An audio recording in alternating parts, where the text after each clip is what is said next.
ولن ترضى عنك اليهود ولا النصارى حتى تتبع ملتهم. صدق الله. صدق الله.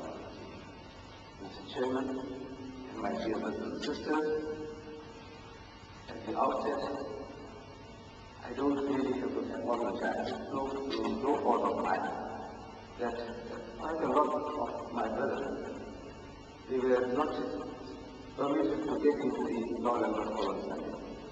One of my dear brothers, one of Mr. Udo, he tells me that the police kept him, arrest him, in prison, all that kind of thing. That brother, I mean, everybody is complaining, but I can't offer what I'm offering that brother in particular. You know, the one who told me about the police taking him and what he was taken to prison. I'm offering that brother a videotape of the Royal Albert Hall lecture. That would be free. Please, I want you to give me your name and address.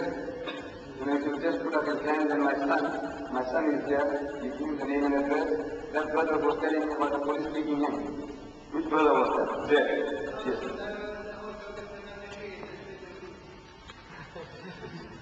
You're rich. Let me give you the whip now. You can buy the horse later.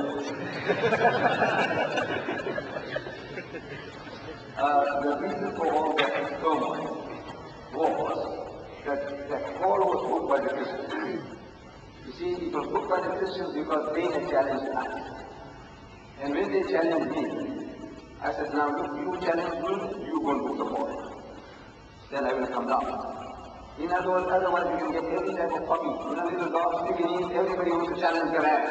So you can say, I tell me how much Didad and I took you to class. I said, no, if you want to have that privilege, you must pay the price. So the guy agreed. Now since he agreed, he paid the price because the tickets were in his hand. They were supposed to give us 50-50. Half. But the guy didn't pay half. We will not do it. But in the future I assure you that we will not go to the Royal Albert Hall anymore. That's finished now. No more. It's too small to realize it.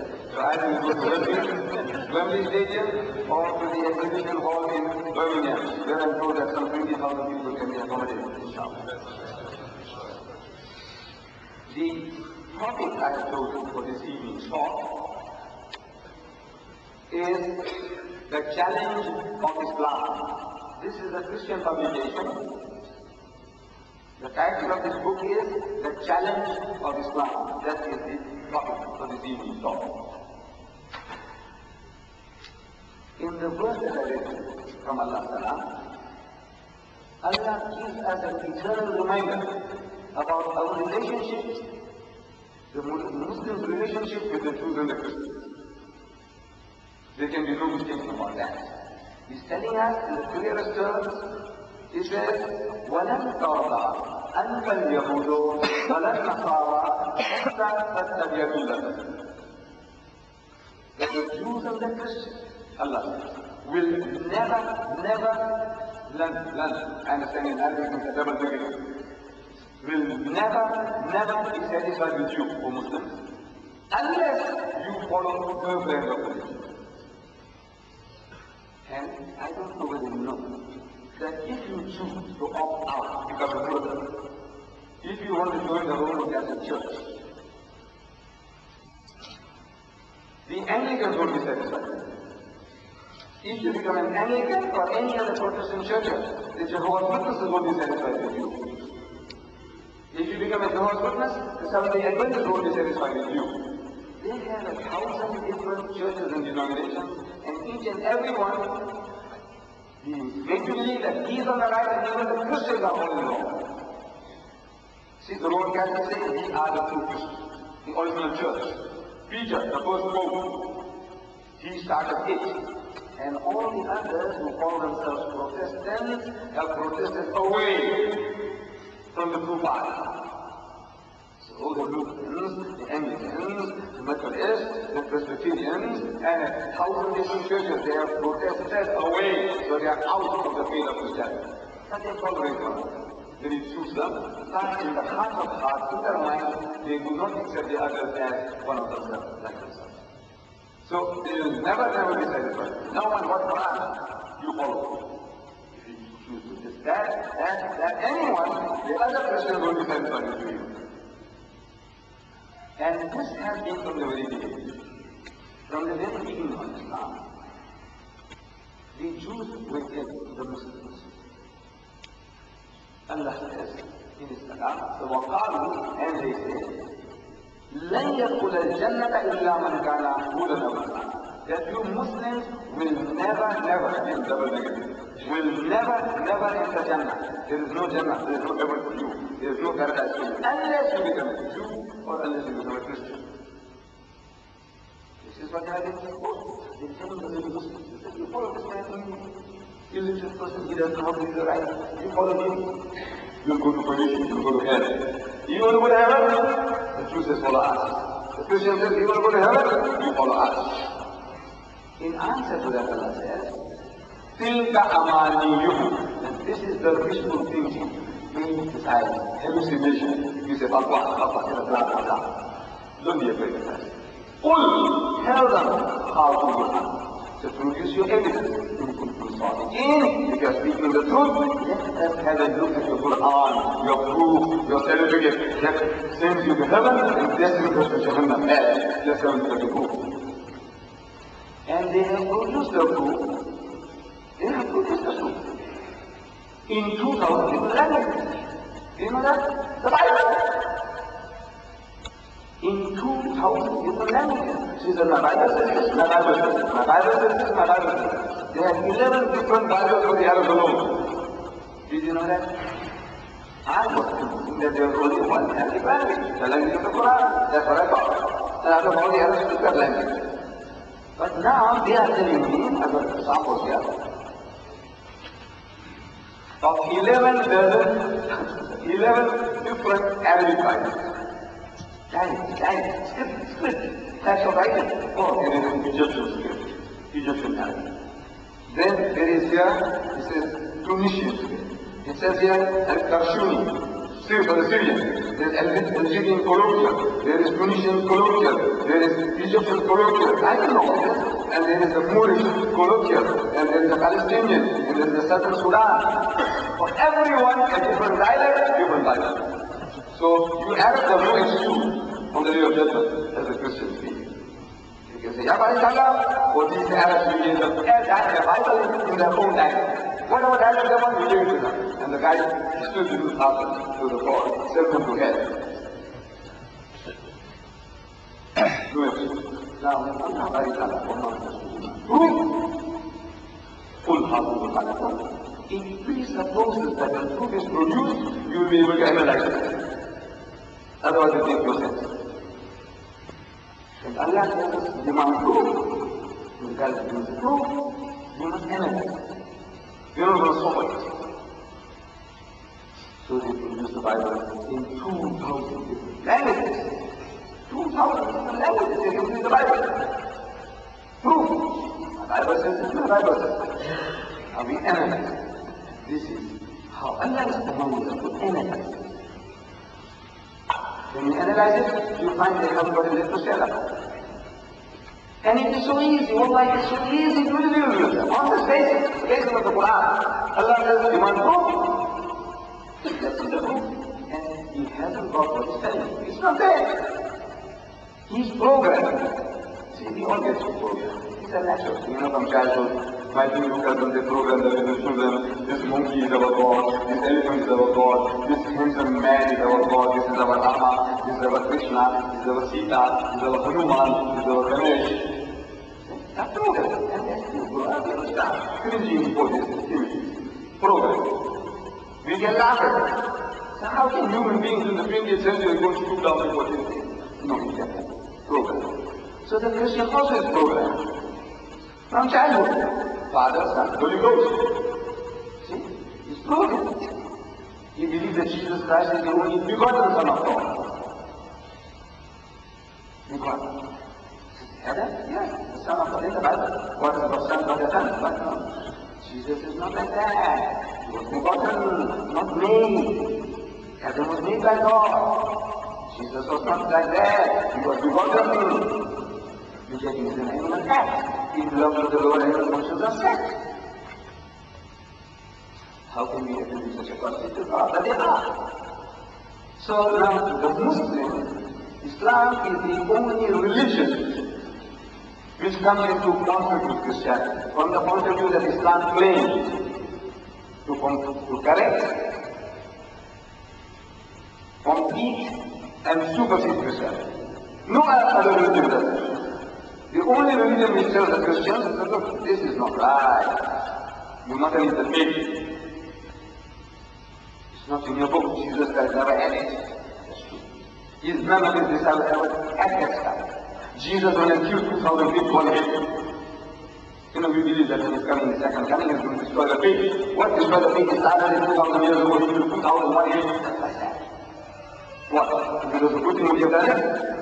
If it was an edible stuff, you would have done it. 2,000 feet, one hit, you destroyed. In the Bible. So don't eat again. Don't drink alcohol. Don't be promiscuous. Don't gamble. Every step we are contributing the gospel. Islam has come to correct, complete and supersede. The Hindu will tell the Christian, look, you keep to your religion, you keep to mine. You be a good Christian, I'll be a good Hindu. He'll tell you the same thing. So you be a good Muslim, I'll be a good Hindu. Alright? Don't leave me alone. The Jew says his mind is his own business. He says, look, he's not interested in converting anybody. He's making his religion a racial religion. You have to born a Jew to be a Jew. They don't want this. Because the whole world to them are going, Nama, Ali, 50, 30 people. Gentiles. The whole world, they don't want the Gentiles. They are rubbish to come into the religion. So they make the religion as they should. So Islam comes along. Allah Ta'ala has given us this deen. He's telling us that He has given the deen. He uses the other one of deen fully. That it can prevail over them and supersede every other deen, every other way of life. Hinduism, Buddhism, Judaism, Christianism, Communism, every ism man is destined to master them all, bulldoze them all. This is the destiny of Islam. The road which we are experiencing, where they are making inroads into our community, where they are stealing our children, where they are using us as doormats, as punching bags, want to make this in our head. That road is our choice. This is not our destiny. The destiny of Allah gives us is the days of master of all, bulldoze of all, وَلَوْ كَرِيَ الْكَافِرُونَ. So now how many unbelievers might not like it? وَلَوْ كَرِيَ الْمُشْرِكُونَ, another place. So now how the Muslims might not like it. And he repeats the same formula again in the Quran, 3 times in the Holy Quran. He repeats the same formula. He said, هُوَ الَّذِي أَرْسَلَ رَسُولَهُ بِالْهُدَىٰ. He is the sent his messenger with guidance. He is haq and with the religion of truth. He is here over the things. Fully, that it can prevail over them and supersede every other deen. وَكَفَى بِاللَّهِ شَهِيدًا. And enough is Allah is a witness to the fact that He's going to make His deen to prevail with you or without you. This is His promise. This road that we are now experiencing is our choice. It's not our destiny. The destiny is Islam to master them all. So Islam is a challenge on all sides to everyone. Last and final revelation of Allah Ta'ala, most perfected deen, He says, الْيَوْمَ أَكْمَلْتُ لَكُمْ دِينُكُمْ. So this day I have perfected for you your religion, وَأَتْمَمْتُ عَلَيْكُمْ نِعْمَتِي, and have completed my favors unto you, وَرَضِيتُ لَكُمُ الْإِسْلَامَ دِينًا, and I will Islam to be your religion. First, nothing to get.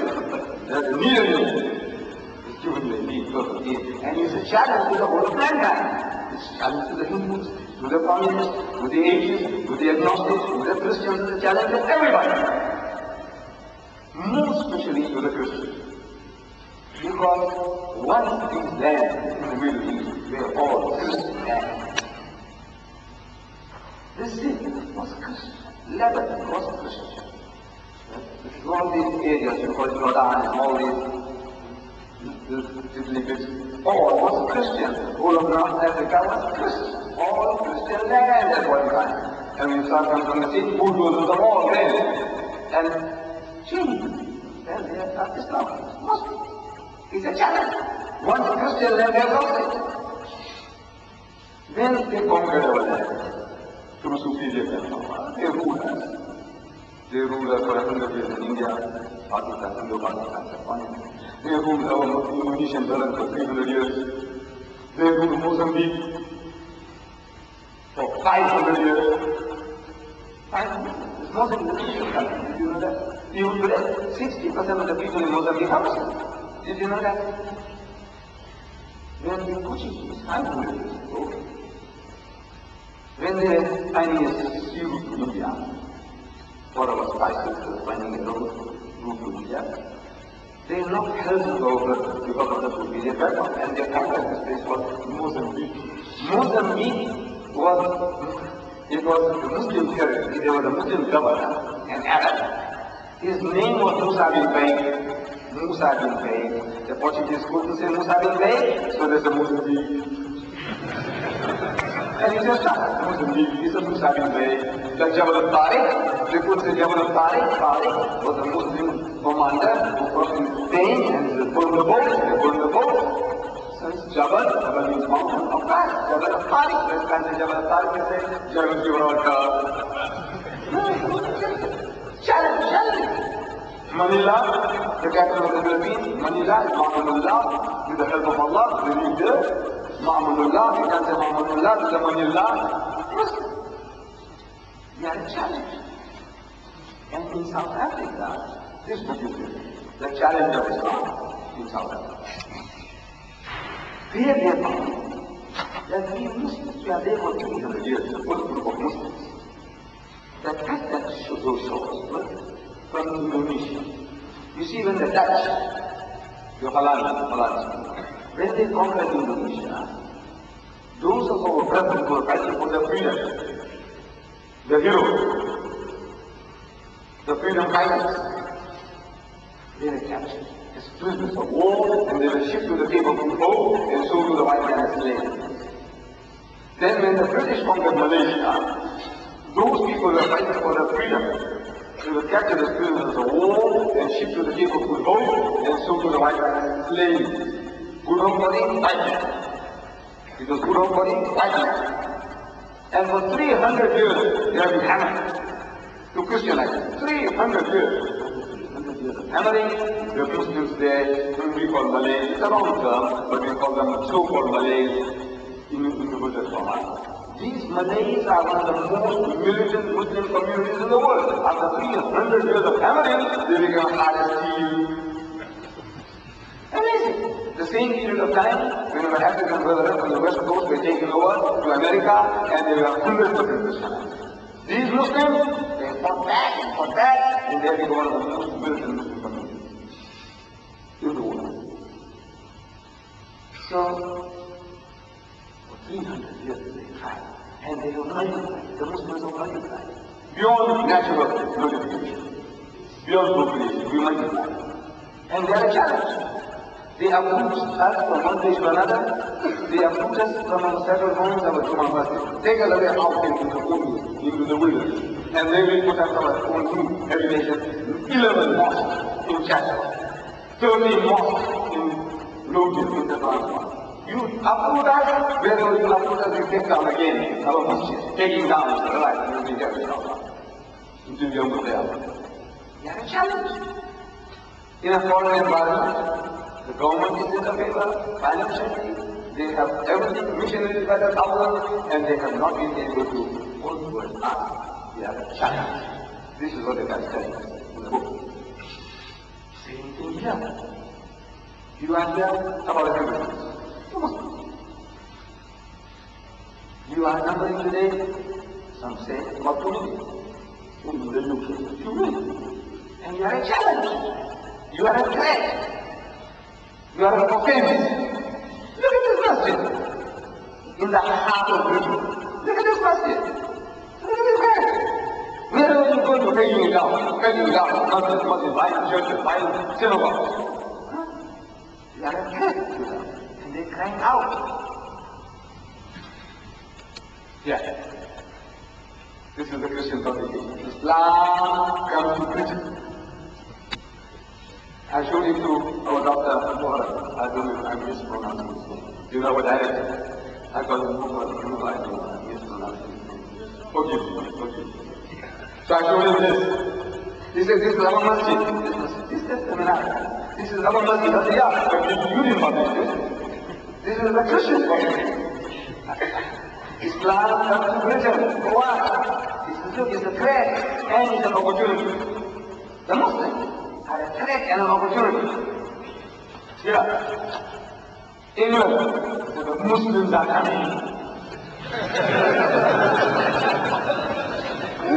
The Muslims are coming. In older days, the Turks is coming, the Turkish Turks. I don't know how many Turks we have here. There's the terrible Turks. You know, the Turks are coming. They used to put their children to sleep. The Turks is coming. The children go to sleep. This is due to the terrible Turks.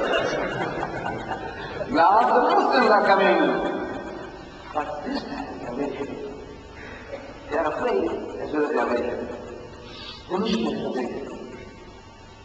They have changed their headquarters. International teams. They were in Canada. They had the headquarters in Canada.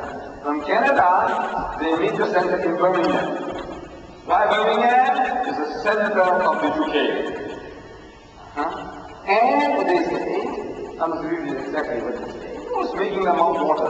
Get them to pani. You know, when you see some nice food, you want water, it's making them out water. So our goal, our strategy, there's some Pakistani sitting there, Muslims. It says that our strategy, our goal is to field an English-speaking team to Birmingham to work against the 25,000 Bengali Muslims. Why Bengali Muslims? Because they are humble, poor people, illiterate people, maybe more so than the Pakistanis. These are politics. I don't know. You know, the conditions of it, they become overpopulated and misused for centuries. They are coming from there with a little poorer in education and in money than maybe the Pakistanis. See? Or the men from Hyderabad, better education. So, Bangladesh is making no water. He's making the business of water. What an opportunity. Now they say, the Christians, they say, you see, we have 5 extra advantages against the Muslims.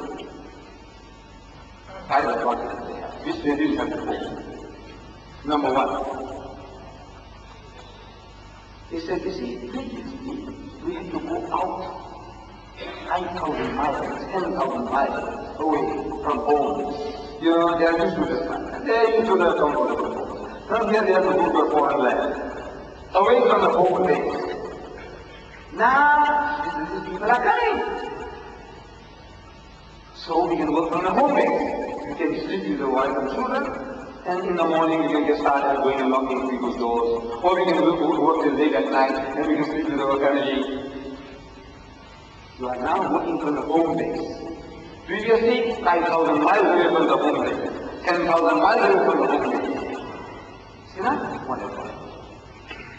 Number 2, the culture, the people living between Africa or Bangladesh or Indonesia, culturally they were very, very backward. We have to sit on a grass mat on the floor and the lights are burning around us. And the smoke is coming from the kitchen of yours, the chimney, smoke is coming, he's smarting his eyes is watering, his nose is watering. Now, culturally, you have sofa seats, you know, nice sofa, comfortable, lounge suite you have, and you have a nice dining room table and the chairs all around it. Look, culturally, look, this guy is ready to receive us. You don't have to go anymore to Bangladesh and sit on the ground, or to Indonesia and sit on the ground. Comfort. These guys are already prepared for our needs. This is sofa seat. So, we have an advantage. Number 3, when we went out in the past to do our missionary work,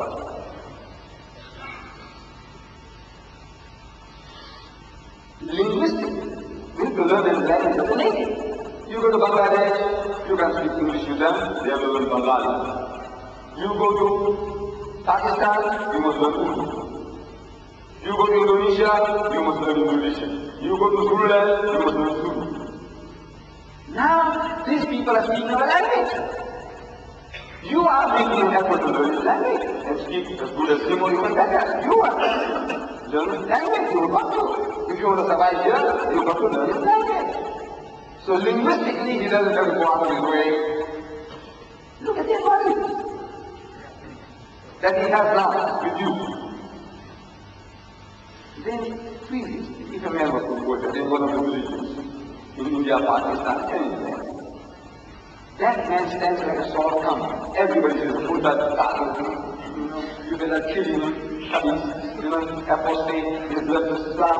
You know what goes through. You see that Muslim brother, who was your brother? And now he's a Murtad, he's an apostate, he's a kafir. How do you feel? So everybody, so the man who you know how you feel, killing you. Now, isn't that guy becomes a Christian? Yeah. 16 million so-called Christians. He can become one of us. No trouble, no worry. So now, you are not one in the minority. You know the minority, you become one in the majority. Number 5, says the governments of those countries do nothing to stop the Christians. Like in Pakistan. Pakistan has been promoted in Christianity since independence, then in the previous 100 years of British rule. More Bangladesh has been promoted into Christianity since independence and in the previous 100 years of British rule. But the people are not happy. The doctors are not happy. Though they are not putting in obstructions in there, they are not happy. Here, our government is happy. It's the mainland, all of them, digest them. These are foreign elements, foreign way of behavior. Make them one of us, make them all be teachers, make them all to drink wine, do better business. Can you see? That's possible. And these students are coming, brainwash them, convert them. So, that is not working. It's a challenge. It's an eternal challenge to the Christian. We are an eternal challenge. You are a provocation. The very fact that you are a Muslim is an insult. The very fact that you are a Muslim is an insult. You wear a hoodie, you are an insult. To them, maybe we also feel it that way. So take it away. Put it in the pocket. Yeah, they are an insult to them. You are provoking them. Even with this, we just used to be with the red dress, the Turkish dress. I used to wear that. Like a Turk. We had a brigade, called the Muslim Dad Brigade. Everybody was a Turkish dress. Everybody Turkish dress. The red hoodie with a tassel. Yes. But now, even this humble thing, we are terrified of it. We have lost our identity. I think we have lost the Sikhs, a handful of Sikhs compared to us in India. There are 15 million Sikhs. Those guys with the turban and the hair comes out and goes back into the turban. You must take over to them. Come on. They have an identity. They identify themselves as a Sikh. He's proud of being a Sikh. We are ashamed of being a Muslim. You don't have to wear anything provocative, it's humble thing. Even this you are afraid of. You know what? Inferiority complex. You know what this came from? This is one of the most potent weapons. Yeah, this is a fraud. Most potent weapon. In India, I'm telling my brother that if you wear this, 120 million Muslims, you just put on this. It boosts your morale. It boosts your morale. There are so many Muslims. It terrifies the enemy. So many Muslims. In India, in our country. It terrifies the guy out of his mind. And our Nabi Kareem sallallahu alayhi wa sallam, he saw this psychology. He said for Eid ka, go to out of house. Good. That's what here is Jamaica, but you can go to High Park. High Park. Somewhere else. 10,000 people, 100,000 people. Go to Eidgah. Why Eidgah? He will take menstruation. What they will do? They will not do the salah. No. The woman goes, in any condition, she goes, the children goes with. Now the enemy is watching. Wow! So many Muslims. You know? And the Muslims, we didn't know there's so many. Boost your morale, and terrify the enemy. It's terrible. That's the psychology of Eidgah. But no. You don't want to go out. Yeah, maybe people this year, keep going up and down, you might as well, include. That's beautiful, must it? Yes. But someone like me said, what for? Psychology behind it. Even menstruating women do it. What for? There's a psychology behind it. It gives you power. You see your brothers, so many. Have you had any in India? I went to my country. I was born in India. After 50 years, I returned to see. And there is a town from where I come from called Surat. Surat is above Bombay, a small port where Arab traders went to buy the dates or a Muslim cloth or turmeric or tamarind. And we came into contact with them and we became Muslim. My people asked them. In Surat, when the British were ruling, any time there was a problem with Hindu and Muslim, we had Muslims who were Urdu speaking in Gujarat. They speak Gujarati like me, but also the home language is Urdu. This is the old soldiers left to the Turks, when the Turks conquered the place, and now we are those remnants left over, so they speak Urdu. We speak Gujarati. He also speaks Gujarati, just as good as us. But his home language is Urdu. We call them Miyapais. No Yusuf, intended for anybody. This is how we call them in their record. This is Miyapais. We are Boras. We are Sunni Boras. Boras, Miyapais. So, these Miyapais, they were a military compared to my people. My people were farmers. Alhamdulillah. These Miyapais, any fellow starts in no time. Started over no problem for us to be in the village around Surat, no problem. The Miyapais does the job. The Miyapais does the job. He's a military. The man of the world, I have died, that's military. More like the Pakistan. So I walked for 50 years and I can't see a single Miyapai. Not one. What happened? No. They don't want to be recognized. Stop. Wait, you're terrified. Okay, you don't want to be recognized. Psychology, it does the job. You think for that, your mind is already gone. Finished. You're terrified. Because you're not identifying yourself, you're terrified. If I identify, maybe this is my start of trouble, or maybe they might not hire my taxi. So that's the job. And the Hindus are telling two things you must do to these Muslims in India. Number one, dissuade them from using the Muslim name. It's very easy. Dissuade you from using a Muslim name. You go for a job, what's your name? Muhammad Sadiq. This is my school up. Some other time, maybe if there's something I will write to you. Ahmad, Didad. Didad is fast. You see, this is a Hindu surname. We have Hindu surname. Originally, we will do. You see, these Hindu surname. Ahmad is Muslim. No chance. So I go, I want this, okay, making it right. So I said, no, man, maybe the name. So I'm Didad, Ahmad, do something with Ahmad. Maybe I can get it off. This way you from using your Muslim. Number two, this way from wearing it. They're telling you, this way the Muslim from putting on an identity. And you did it voluntarily. Voluntarily, they didn't say anything, you just did it. What they want you to do, you did it. So 150 million Muslims, no sense. Your goodness, not what company in that country. A handful of six.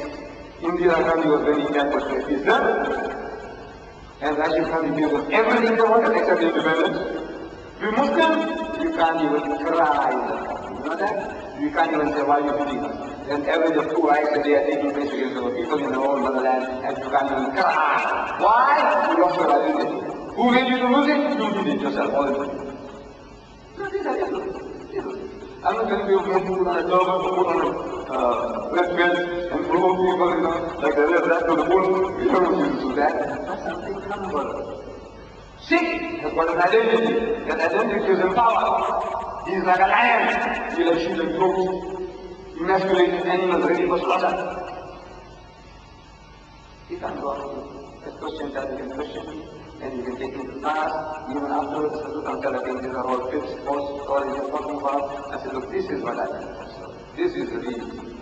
If you have a head here, you see a man in the streets, Assalamu alaikum. I have been traveling since the 7th trip of mine to the UK. I have been traveling with the LFL. And I see a man approach me. I can't start a conversation. You guys are asking, where you come from? You people listen, is that your business? You are holding something? But if you have something on, Assalamu alaikum, so when you come from Rahim, I come from Morocco. No, mashallah. You from Africa? I'm also from Africa. I'm from South Africa, you're from North Africa. Mashallah. You're from Libya, I'm from Mashallah. Here you go. Immediately, it's an open society. Assalamu alaikum, it's not an open. Where you going further? Then comes one. I'm looking for accommodation. I'm looking for a house. I'm looking for somebody in the lady store. Come, I'll get you and show you. I'm going to go to the masjid. So if I see somebody in the hand, they say, Assalamu alaikum, the masjid. So come. I'll take you. Otherwise, I don't know who to talk to. Identity. Oh, that's one. So we are an offense to the Christian. We do everything. Allah says. So either we begin something, China, Northeast, or you change. And this is our destiny. And Allah says, you will be a being that is the master of the Prophet is them all, Guru is them all, not to the gun. He will be headed. If you have, even if you have the laser gun, you have no right to fall. Islam doesn't think what is those. Allah says, like that, there is no compulsion. It's what, if you have the power and you force people to accept it is not worth anything. It must be a voluntary acceptance. Become your brother. So, intellectually, Allah has given to us. There is not a system that you can't be with on that level. Intellectually. The Christians, they have now started new systems, new techniques. When I was here at the Islamic Cultural Center the last time, I spoke on the subject man and God relationship. How many of you were here? Please put up your hand. I have an idea. Not me. So whatever I might have said, it bears repetition. If the 50% of you put up your hand, it's not fair to start pushing the same thing down, repeating it, but I think it bears repetition. You see, how I got started with this? People are asking me, how did you get there? What do you know? How do you know all these things? So I didn't go to any university, to any Darul. She asked me where. I know, when I went to Malaysia, at one of these training colleges, they asked me to go and deliver the talk. So the chairman, was the chairman, is asking me, he wants to introduce me. He said, which university you went to? So I said, I went to the University of Hard Knocks. He said, where? I said, it's all over the world. Now he still didn't get the joke. He still didn't get the joke. He's not used to that type of language PhD talk. So he's introducing me to Mr. Didad, went to the University of Hard Knocks in Durban.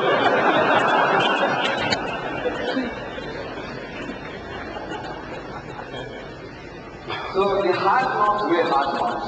You see, after leaving school, I started working in a country shop away from the city. And this is a Muslim shop, and across the valley from where the shop was, there was an American-born mission, American mission. And they were training missionaries. Yes, in South Africa, in the past, outside Durban, training missionaries. And these missionaries, whatever they learned, they came to experiment on us in the shop. He says, you know, Muhammad has so many wives. I know nothing about that.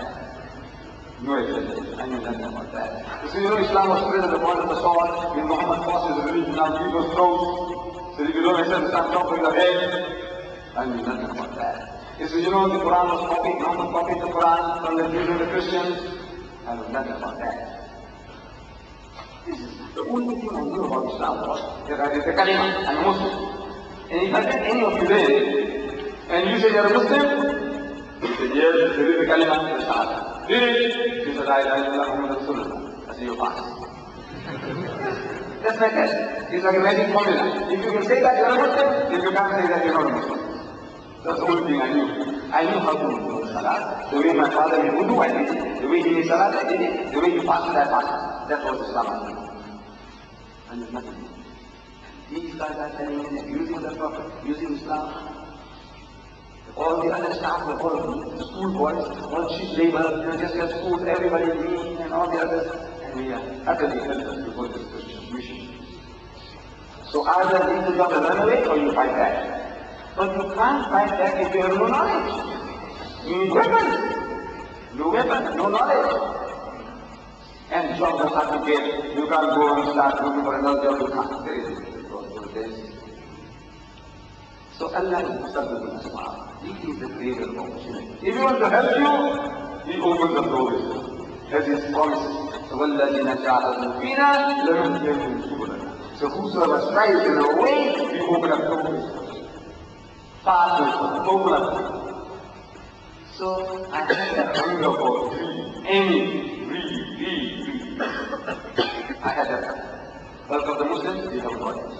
We are the Iqra community. The very first word of the revelation Allah gave over Nabi Kareem Sallallahu Alaihi Wasallam was Iqra, read. We are all a live Iqra community, people who don't read. They don't read. But somehow I had this. And I couldn't afford to buy this. So I was going to use old newspapers. When I read it, it's new. Whatever I read is new. The 6 months old, year old, if I read it, it's new. Everything is new. I read. So one Sunday, you don't go to Sunday. So I go to the boss's warehouse, and they ask me a pile of old newspapers, and in the newspaper I'm rummaging for some better material to read the newspaper. Like a magazine. We have magazines like the House Band, Farmers Weekly, Personality, anything like that is preferable to this old newspaper. I'm rummaging through. And while I'm rummaging through newspapers, I come across a worm-eaten book. Very in color, full of mildew. I pick it up and I start to sneeze. I'm not sneezing now. I started to sneeze and I look at the book. It says, Izharul Haq. I-Z-H-A-R-U-L-H-A-Q. Izharul Haq. It's written in Latin, it's in English. Izharul Haq. Izharul Haq? Sounds like a Muslim. What is it? I don't know, but it sounds like a Muslim. In the book is written in I-Z-H-A-R-U-L, but it sounds like a Muslim. So I see at the bottom in the small letter it says, the truth is revealed. I said, maybe it's how it happens. The truth is revealed. So let's have a look. On the book, I read. It was about the British conquest of India. When the British people conquered my country, they said that at any time, anybody will give them trouble if they're Muslims. Because our rule, dominion was wrenched out of the hand. And once you tasted power, you aspire to get it back once more. It's human nature. You tasted power, you want power once more again. And the Muslims were unlimited people. From the Hindu quarters, there's no fear. Because they were as docile as the cows that they were worshipping. Unless they get died. Not now, they changed. But they were as docile as the cows that they were worshipping. So they can put what the Muslims. They can rule India for 1,000 years. Just change the people. Teach them to turn the other cheek. What Jesus said, when you strike in the right cheek, give the other. Teach this fellow to do that. And you can rule India for 1,000 years. So they started pouring in the missionaries that brought them to Jesus into India. And they started challenging the Muslims to public debates. At first the Muslims they reluctant for 2 reasons.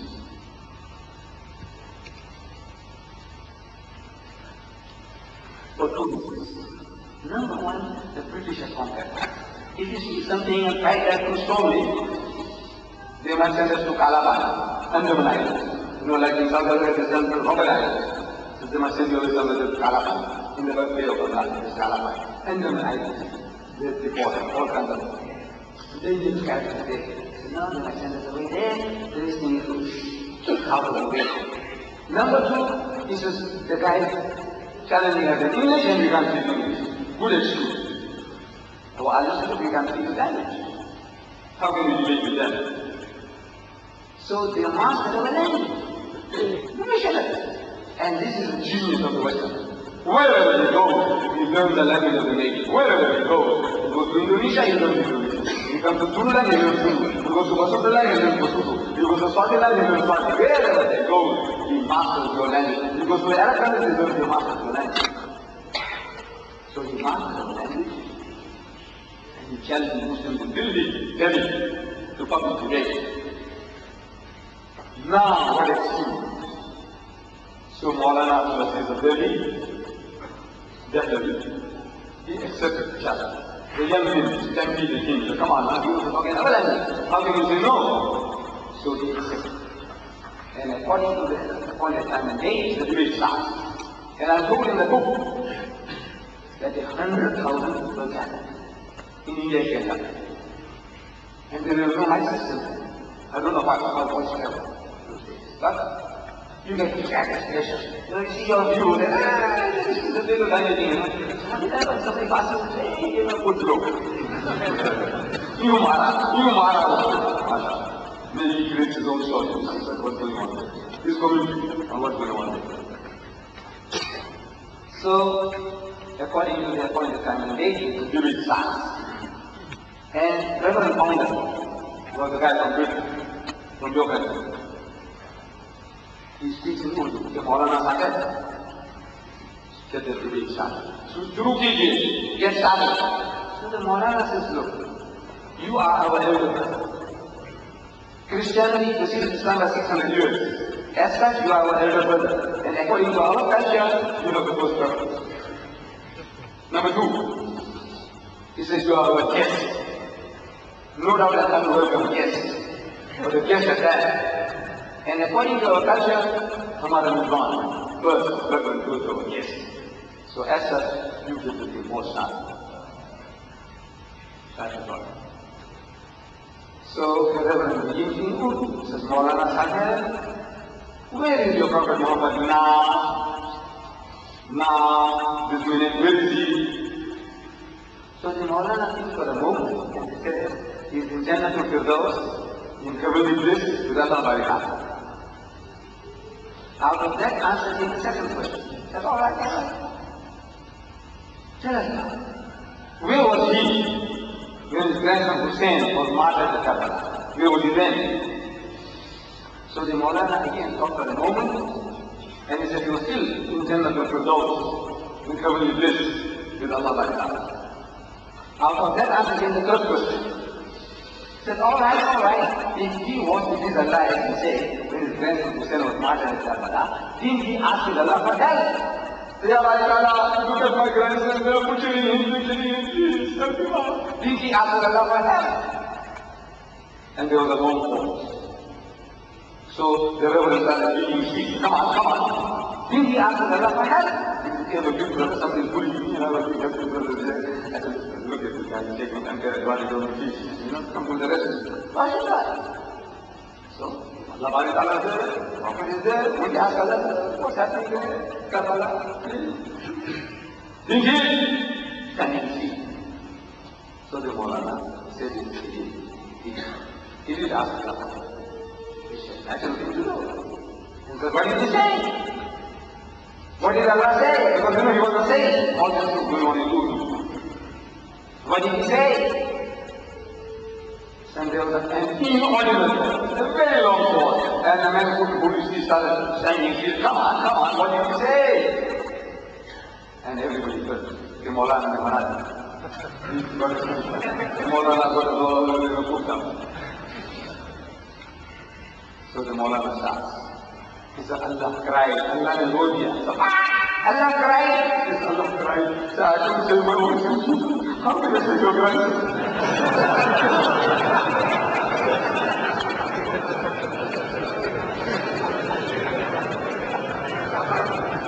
And then the debate was over. You see, that has nothing to do with truth or falsehood.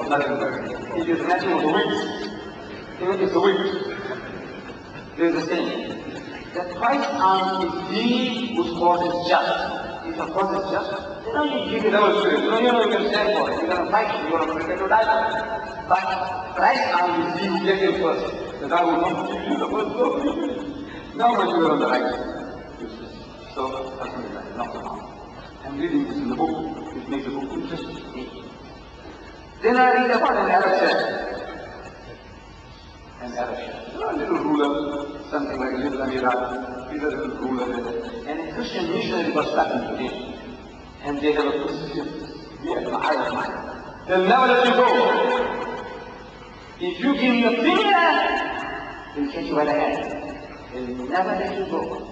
If you call him in, allow him to speak to you, give him tea and samosas and bhajas, they'll never let you go. Until one day he said, hey, keep out of my door. I'll put a knife in you. Or you get to put either. Otherwise, there's no way of keeping him out. There are procedures. We have fights. We have an argument and we beat the fellow. And they're satisfied, I beat the fellow. Why don't you persuade? Find out where he lives. Why don't you invite him home? No, I beat the fellow and lock him out. That's how it happens. That guy, with a little crack in you, no chance until you are converted. So, this Christian mission is making hell for this poor child. Christ has been sin, God Almighty, He came down to earth, He has such compassion and feeling for mankind. You can't make the grave. So God Himself has come to earth and He must die as a man to redeem you of your sins. That God Almighty, He died for you, He died for you. This is the only thing you can give you understanding about that. Really, you don't have to pay back on that. Winter and summer, passing full month, winter and summer, killing yourself, going to a desert land. Perhaps you don't have to do all that, straightjacketing in your life. No, you just believe that Christ died for sins and salvation is yours. If it was true, he says all of us are trying. What a fantastic way. You don't have to do all this. What we are going to do. God Almighty, He gave His life, His Son is Himself coming out of earth in the form of a Son, and He died for your sins. There is no way out of that bush. No way out. He is not like that. He is not arguing today. But this guy pushing Him day in and day out, every day. To rescue Himself, He had a dream. So He tells His secretary, His prime minister, he said, look, next time this guy comes along, whisper something in my ear. This is first like this. So the guy came in the morning, and this secretary, as he was told, and the chef started to cry, like a woman. Mother had died. He says, what happened? And he said, I don't know what happened. And then the mother had died. Come. I can sympathize with you. God. What has happened? He said, this was the sad news. That Jibreel Salam died. He died, Jibreel died. So the priest said, sinners don't used to die. She said, are you going to tell me that God died?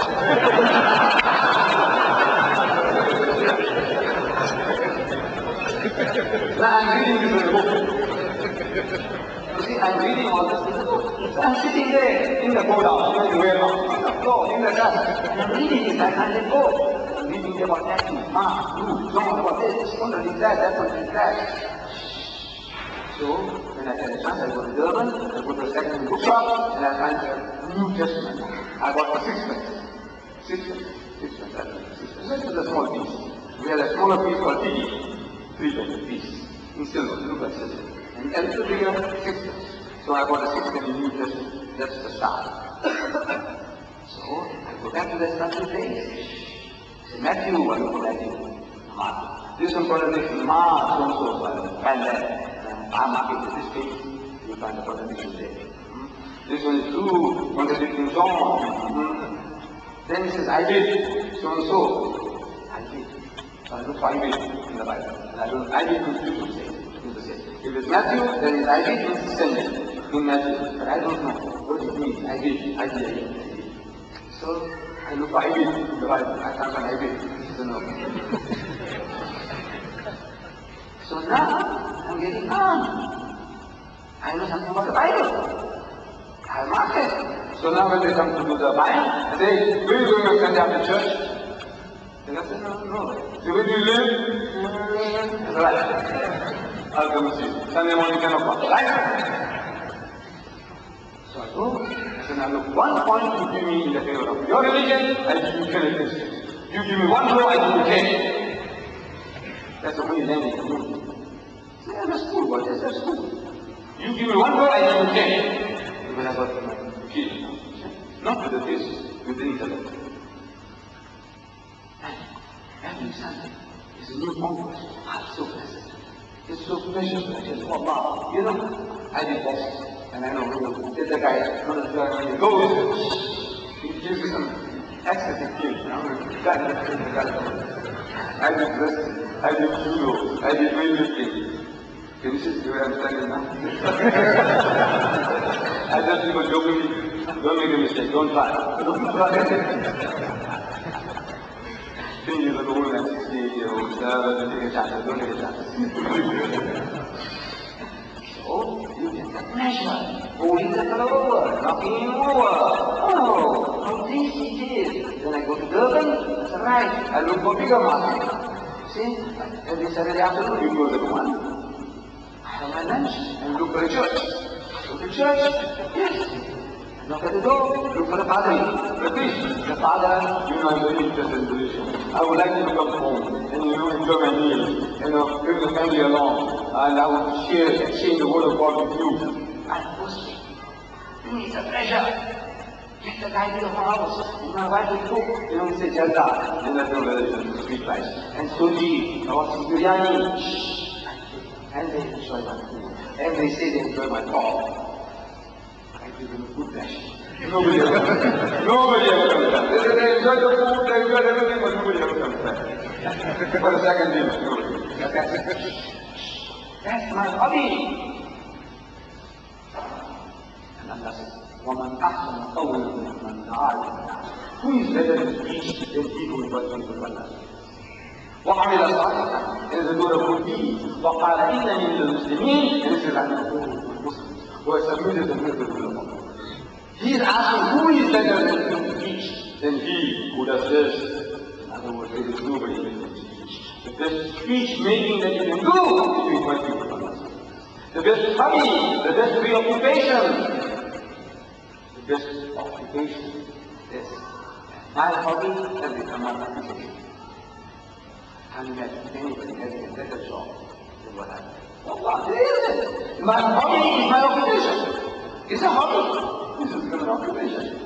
So I started knocking people out everywhere. And the pleasure is giving me that now it's been people around for months, 5 months.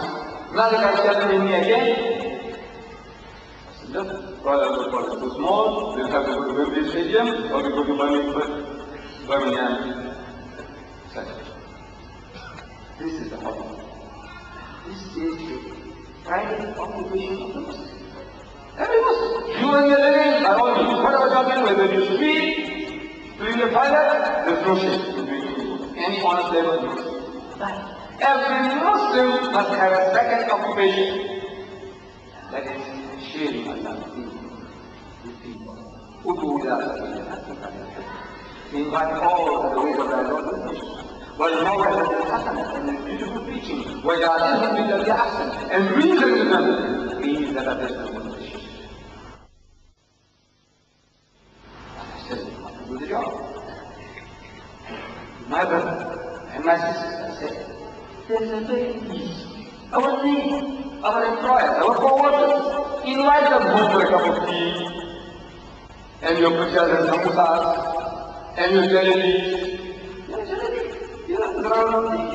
The juices are sweet meat. I gave one my African lady, she came and asked me to perform and I gave her tea and jalebi. And she said, jalebi, round. And she ate that. She's asking, how do you get the juice inside? She wanted to know how the juice went inside the jalebi. God, they're interested, they want to know. such lovely. Our bhajia and samosas, I tell you, can knock people over. You don't have to be very clever. Your dollar rice is going to be dollar rice. You say ridiculous. You say ridiculous. I said, no. Professor Germanus, professor of philosophy, he was promoted by eating dollar rice. Professor Germanus and Iqbal, Dr. Muhammad Iqbal, were studying philosophy in Germany together. Before Pakistan came to be, this guy, around the 40s, Professor Germanus was in India. That's a point. And he goes to Lahore, goes to meet his old friend Iqbal. He was a private. Father Juma, he reaches Iqbal's house. Standing out here, he reaches him. And Iqbal and his friend had just seated on the ground with the sheet, and they were eating dollar rice with some chutney, chataka, some cucumber, salad. And he sees his friend there at the doorway. Come, man, come. He said, my guy, come on, man, come. That's what you're supposed to tell. You said you had it in our man, come and sit down. But I know, here, there's people in Britain you have changed. That hospitality is gone out of you. You have become like Englishmen. See, the Englishman says, why did you phone me before coming? You say, my people are very hospitable. In South Africa, I that. But the same fellow when he comes here, you see, they have a saying in my language, that when you tie a horse with a donkey, the horse can't pray like a donkey when he lifts up his head. घोड़े को कुत्ते के साथ बांधता है तो घोड़ा मुश्किल नहीं कर सकता मगर सर उठा करता है. And my people, my own people, I'm coming, finding out that they also become like the donkeys that you are tied with. You also behave like that. You want to ride in the morning, but he said, whatever it is, they want to sit down and eat. So he said, come, done. So he sits down to eat. And he's eating what? Dollar rice. Of course, the dollar was converted. He's a bunny of money. When you're running, they're eating dollar rice without meat. Now, you put meat inside, you make it Muslim. You're putting meat inside. So, these are very Muslim dollar rice. Shiny rice. So tasty, our food is so tasty. It's so exotic. In my country, the African hogs, the white man hogs, the country, there's no people there in the country when we give our food that he can exist. He eats and eats like a hog. So, this guy, Professor Germanus is eating, tasting the chutney and so what is this? He said, this is dollar rice, our simple food. So why? A nation that can change this simple, staple thing like dollar rice into such an exotic food, what kind of a wonderful religion you have? That's a religion. That dollar rice, dollar rice. Sounds so silly. Foolish. People see our can in the toilet and they go, you know that? Can in the toilet. My secretary, from our office, you can see the Juma Masjid there, you can see the passage, people coming in. And he sees somebody around lunchtime, somebody peeking into the masjid, to the window. So he was going home for lunch, so he goes and walks up to the fellow, and says, okay, you want to do anything? He said, yeah, I'll let you know a little bit about Islam. He said, look, I'm going for lunch, if you like to enjoy me, and while we are at the lunch table, I will tell you. He said, right, come, take him home. And he goes home and says, actually, I'm going to go to the toilet, my seconds. So he goes to the toilet, he comes out. So the other man says, Englishman, Englishman. He said, look, I also want to go to the toilet. No. He goes to the toilet, he comes out. He said, what's the can inside the toilet? So what do you do with the can? So he explained. And then you go for number 1, you wash. You go for number 2, you wash. What? Yes. You know that's the word of the world. Hygiene! The topmost hygiene in the world! Another guy who was converted, the Reverend James Cunningham, they call him Ahmad. His predecessors, Roman Catholic, very staunch. And they always had a but he's very patient young man. Jamaluddin Cunningham. You know, there was a word Cunningham. He's Jamaluddin Cunningham, English. So he also takes the can into the toilet. So the father is asking him, James, what do you do with the can in the toilet? So he says, again, after a few days, he's getting impatient. James, what are you doing with the toilet, can in the toilet? So he says, Daddy, look, you wasted 100 gallons to wash the can. With hardly, you know, this disinfectant to wash the can, make it clean, you can stand. Once he says, Daddy, you don't use 1 drop of water for yourself. On yourself, not 1 drop of water. The can is to wash, but not to yourself, not 1 drop for yourself. He goes and tells his wife.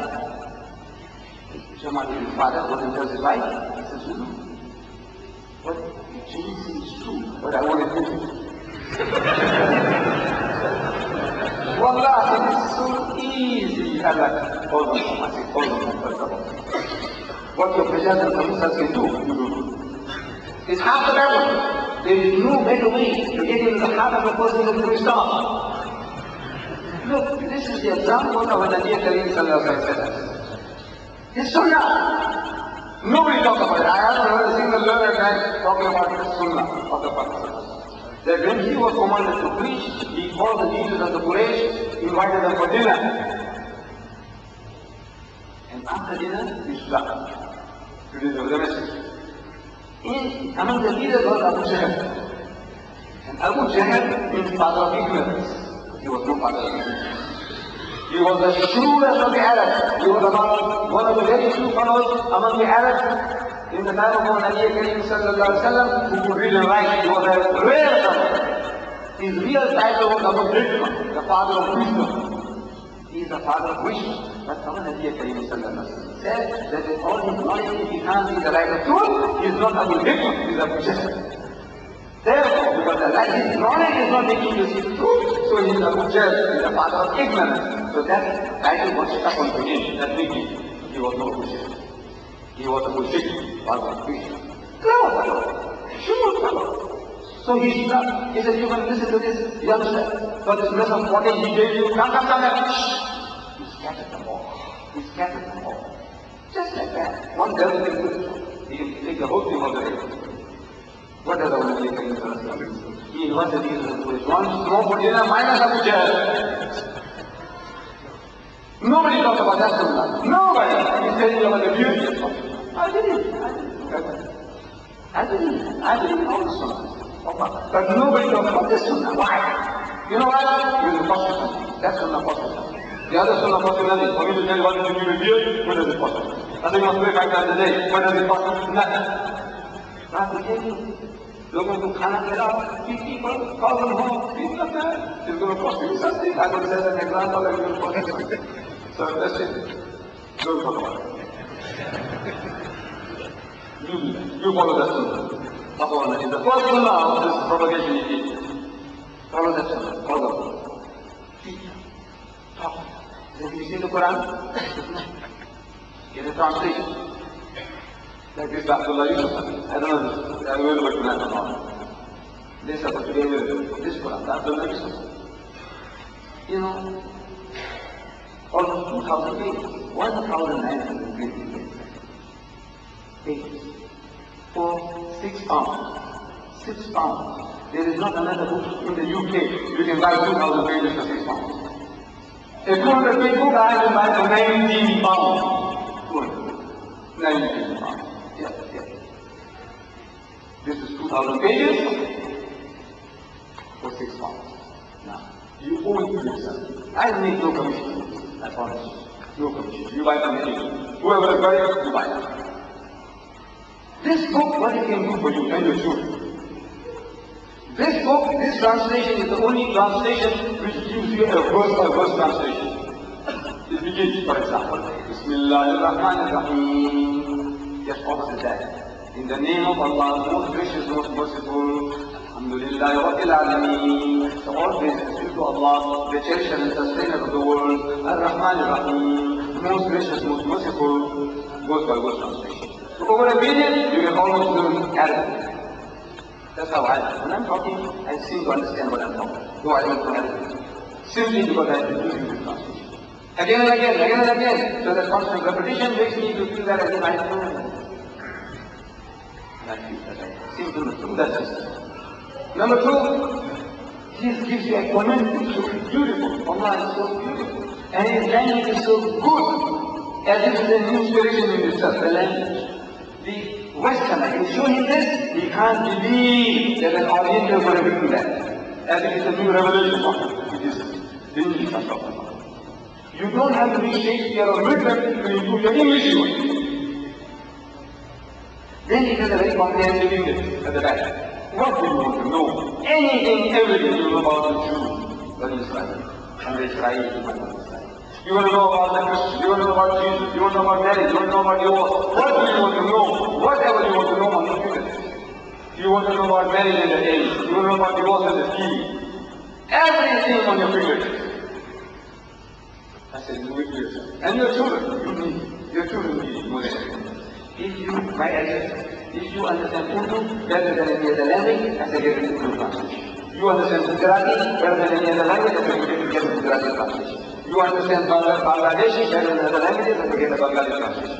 But in your home, in this country, if you want to live here, and if you want your children to live here, it is imperative that you get an English translation. Imperative.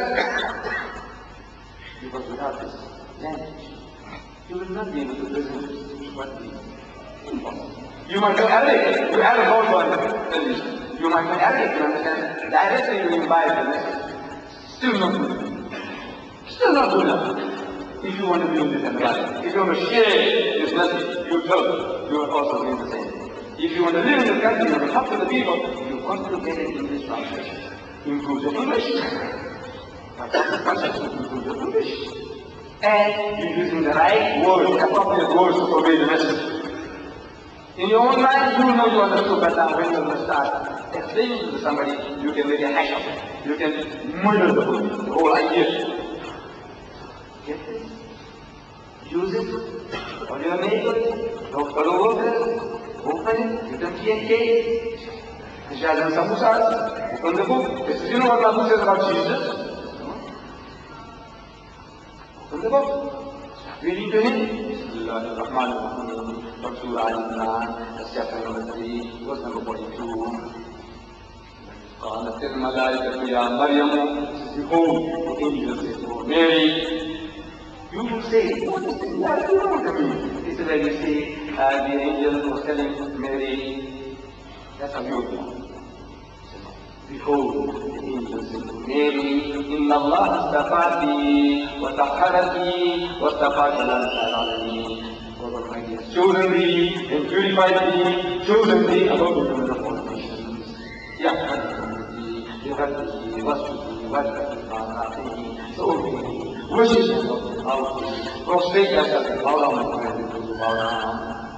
This is the language. You're learning vocabulary, you're learning construction of sentences, and you're using the most appropriate word for conveying the message. On your own, you understand, well, I know, you don't need, you can give Allah, there's no problem. But when you want to share, you need exact terminology. Right word, in the right place, and not as well. You see, you know, the guy is thinking that the Quran is doing because you are doing Don't bring this business upon the book. Please, use the exact language of the Quran, the way the man has taken 40 years of time to do this job. Use.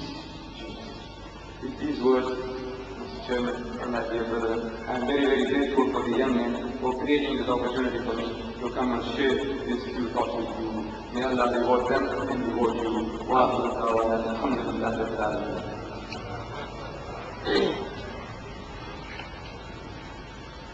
Brother, that we can go on forever time. We really appreciate the time you spent with us.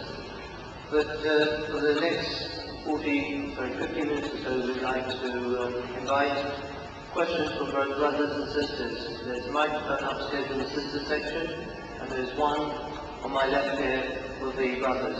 If you queue up behind the microphone, we'll have alternate questions between the brothers and sisters. So if whoever has questions, please take advantage of this opportunity.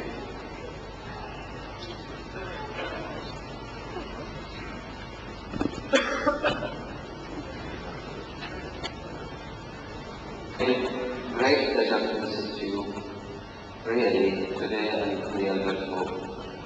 I'd like to ask you a question, which always I thought of.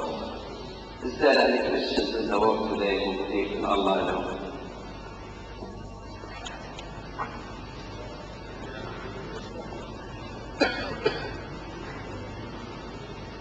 The question is, whether there are any Christians in the world who believe in Allah alone. Yes, there are. See, there is a group of people in Britain also, you call them Unitarians. They believe in the oneness of Allah. But while they believe in the oneness of Allah, they think it is in the Bible, and which is so. The Bible doesn't teach Trinity. It doesn't. It doesn't teach the multiplicity of God. It doesn't. So they read the Bible, so the unity is there, and it is there. It is in the Bible. So they are still Christians. They believe in one Allah, but they still think that they are Christians. And there is no need for them to become Muslims. So our problem is that these people have come so close to us. See? Religious unity, there is another group of people called themselves Jehovah's Witnesses. They say that God is God. God is not a final God. That there is a secret. As soon as a person accepts what you say, we must congratulate the man. That is really deep in Islam. Agreement. As soon as the man says he believes in Allah, he doesn't believe in Trinity. He doesn't believe that Jesus is God. The congratulations. Look, our main problem is over with that person. The biggest stumbling block is the divinity of Christ, that Jesus is God, or the Trinity, 3 in 1. As soon as the man renounces that, he is coming closer to you, accepting with open arms. And this is the secret Allah is giving us in the Quran. قل tell them, يا أهل الكتاب, you people of the book, تعالوا come إلى كلمة سواء بيننا وبينكم.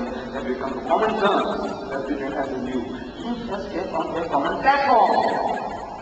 I'm not telling us, get to the Jews and the Christians, bring them, call them, that applies to anybody, everybody. Get on to anybody, everybody on a common platform, common agreement, on anything. In this case, this is number one, Allah, na'budu illallah, that we worship none but Allah. Yes, it is an Allah. Islam is a concept. In his concept, you might understand. He believes in one God, but who is the one God? Some of them might say that is Jesus Christ. The Hindu says that Rama. Some of them, everybody says there is one God. Nobody says there are three gods. Even a Trinitarian, this is 3 in 1. So once you find common ground, here is an opportunity to get started. The man says, I don't believe in God. You know he's a very good customer. Did you know that? He's the best customer we have as atheists. He's the best customer. He's taken the first step in the direction of Islam. He is nearer to you than the Jew, and the Christian, and the Hindu, the atheist. We say kafir, the one who said, I don't believe in God, among the Western. I'm not talking about the Muslims of Makkah. I'm talking about the modern day atheists. Atheist means one who says there is no God. That person is taken the first step in the direction of Islam. If you recognize it. But we don't. You're going to fight, stop, you're going to go to hell. And the congratulations. This can be done. You must say, what is wrong? You congratulating a kafir? Yes. So why? Look at it. I said, you know, congratulations. He's shocked. He's shocked himself. When I congratulate you because he is in the fight, and I don't fight, I say congratulations. You know why? I said, if you said you were a Muslim, no congratulations. You know why? Because your father was a Muslim, your mother was a Muslim. You are a Muslim, so what did you do? You were born in it. Did you deserve any congratulations for that? No. You say you are a Christian. No congratulations. Your father was a Christian, your mother was a Christian. Right? This is right. So what did you do? Nothing. You were born in it. But if you say you are an atheist, congratulations. He said, why? I said, you are thinking. What made you say there is no God? You are thinking. What are you thinking? You think on your background, your own experience. And your own experience was that in your group, you are given a concept of God which was anthropomorphic, meaning thinking of God after your own pattern, that God is like a man. That's how you read the Bible. See, the Christian Bible, the first book of Genesis, it starts about the creation of Adam and Eve. We also have that story, but this is the being a Christian. That Allah created Adam and Eve, When he puts them in the garden, he says, in the garden, eat anything, everything of the fruits in the garden, except the tree in the midst of the garden. That tree thou shalt not eat, because the day that thou eatest thereof thou shalt surely die. And Shaitan made these things to them, and they act. And when they act, this was supposed to be the tree of knowledge according to the Bible. So the knowledge came to them that they were naked. Prior to that, they were living in felicity, innocent. They didn't know that they were naked. Now they know that they are naked. So they started plucking leaves to cover themselves. And then Adam heard the footsteps of God walking in the garden in the cool of the day. Boom, boom, boom. You know the mighty king, boom, boom, boom, boom. So he heard the footsteps of God walking in the garden. That's what the Bible says. Now why I'm talking to visualize, see? Mighty giant, millions and millions of times bigger than that, the earth was a shoot. Boom, boom. So Adam saw the bushes and he hidden them in the bushes. He hidden them in the bushes. God can understand where Adam was a few seconds before. And he says, Adam, where are you? Look, this poor one didn't know where Adam was. So Adam came to the bushes. It's an idea. So look, if you behave like that, you have been a delicious. I don't behave like that. You must have done something wrong. So you know what he says? He says, the woman did not favor to me. She made me leave. You know, he doesn't blame Allah. If you didn't give me the woman, I would be in trouble. You shouldn't have given me the woman. The cow. Allah. He says, the woman that God gave us to me. She made me leave. And your woman, he said, no, it's a serpent that guided me, passing the buck, the oldest thing in the world, passing the responsibility to somebody else. Do you believe in a God like that? Do you? No. Same book, first book, Genesis. Hazrat Musa alayhi salam, he says, oh God, oh Lord, I want to see you. In the Quran, same scripture. Allah says, run Quran, you shall never see me. He insists in the Bible, says, I must see you, I love you. And sometimes they don't do them, you know. They also want something that is not good for them. They do the same thing, so he's doing the same thing with Allah. They look at you, so I must see you. So Allah does you a favor. So he says, put you between two rocks. He puts him between two rocks. He puts his hands open. That Musa can't see. Then he turns his back. He takes him with his hand. And Moses saw the back of God. So he's got a backside. This is God. He's going to have a front side. And there's too horrible for Musa to see. He could have been with him. So if God is on the back side and the front side, he's got the top side and the bottom side. If there is such a God, then you have a right to demand, no need to see it. If God is on the top side and the bottom side, he must be located somewhere. So Gagarin, the Russian astronaut, when he went out to the outer space, and when he returned after so many spins, newspapers of the world get in land. And he ignored the command. Where is your God? Where are your images? Question mark. Gagarin. So, I mean, the Christian missionary, so look at this. Look at asking what you see God or the angel. Says he's a fool. I said, no, he's not a fool, you are a fool. It is the concept you gave him that God wrote Father Christmas, sitting on some planet, with his feet dangling on the earth at his footstool, the heaven is his canopy, the loving Father in heaven, millions and millions of times bigger than man, or something like a man. It is the concept you gave him. Do you believe in a God like that? No. You don't believe it, so he doesn't believe it. He doesn't believe in a God like that. So he has taken the first step. He said, La ilaha, there is no God. First step, you have to say, what? La, why la? You begin with La ilaha, no ilaha, there is no object of worship, there is no God. This is God, mighty God, no. This elephant God, this is no. This woman God, this is no. This Jesus God, this is no. The God that Moses or Adam in the garden, this is no. The one that Moses was baptized, this is no. So, he's taken the first step. Making the same love. That's all. He said, La ilaha, beautiful congratulations. No. We have to learn with the Jew, with the Christian, with the Hindu. Hey, not anybody, everybody. This is a secret. Try and find common ground from where to start. And there is, if you put on the thinking, if there isn't a person whom you can't get started on that level. Whatever he says, try and find a common ground. And get off. Get off. Sorry, my brother can give you. This question comes from a sister who wrote it. Really? Nothing. I can't read it. This is what I'm... No. Uno plega la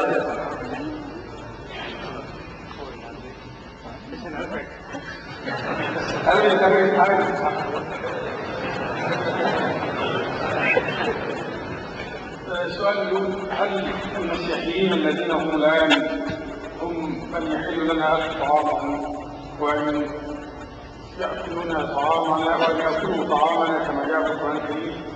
She is asking if this Christianity for living nowadays, or those people who they allow to eat our food and we allow to eat their food as real Islam. My dear sister, you see, my strength is my weakness. My strength is that I am an expert in comparative religion. And I told you how I became an expert. This is my field. This is the method of Sharia, the law of Islam. Sharia, you have the Allah. If you doesn't know, replace it, get another one. This is not my thing, please. Don't embarrass me, because I'm going to make statements here and then you put me in a compromising position. You watch, I'm talking about comparative with authority. I said I'm an expert, and I am an expert. If you have any problem, in that field, come to me, it makes me happy. Because when I'm explaining to you this, I'm feeling that I'm shining before you all. This guy started answering, I started apologizing for you. Make you feel very small. Don't belittle me. Ask this Shaykh and Imam. When the time comes, this is not the occasion. Any other question? Brother Didad, nice to have you here amongst us. My question is in a form of a statement. A little while ago we heard your speech telling us that in your place, back home in Surat, there were a lot of neon lights and people used to be proud of wearing this, that, I and when you went back recently, you found that people didn't have their caps on. Because India is independent now, there's a lot of persecution going on there. Similarly, here in this country, there is a color discrimination. And worse is the religious discrimination. And especially with Muslims. And especially... I think the mic is on.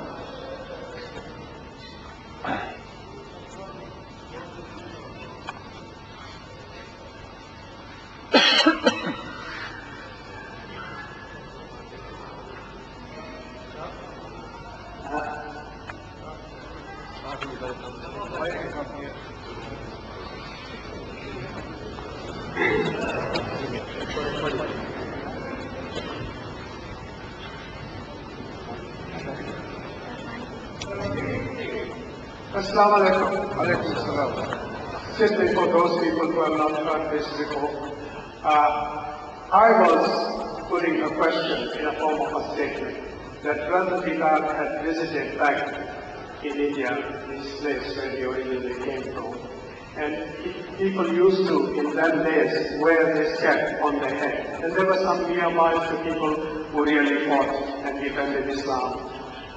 But then recently when he went back, he found that people weren't wearing this cap because India is now independent and there's a lot of persecution going on of the Muslims there.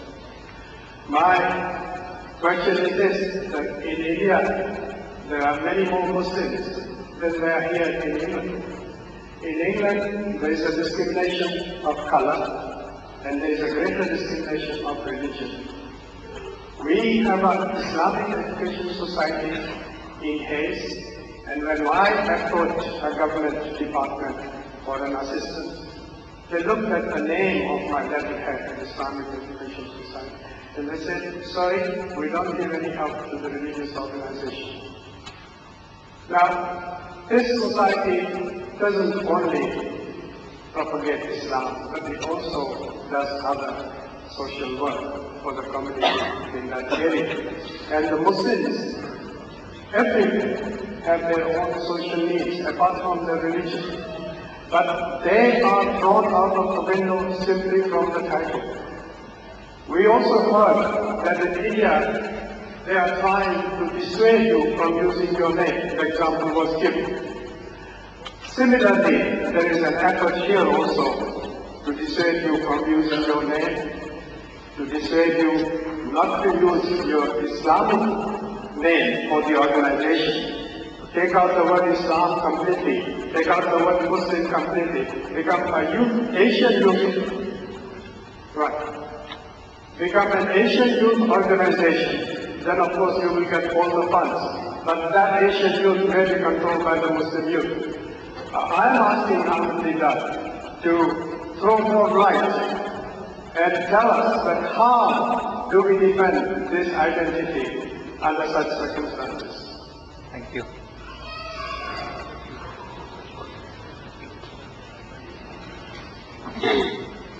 You see, as it is, you can't hide your identity, that you are not an Englishman.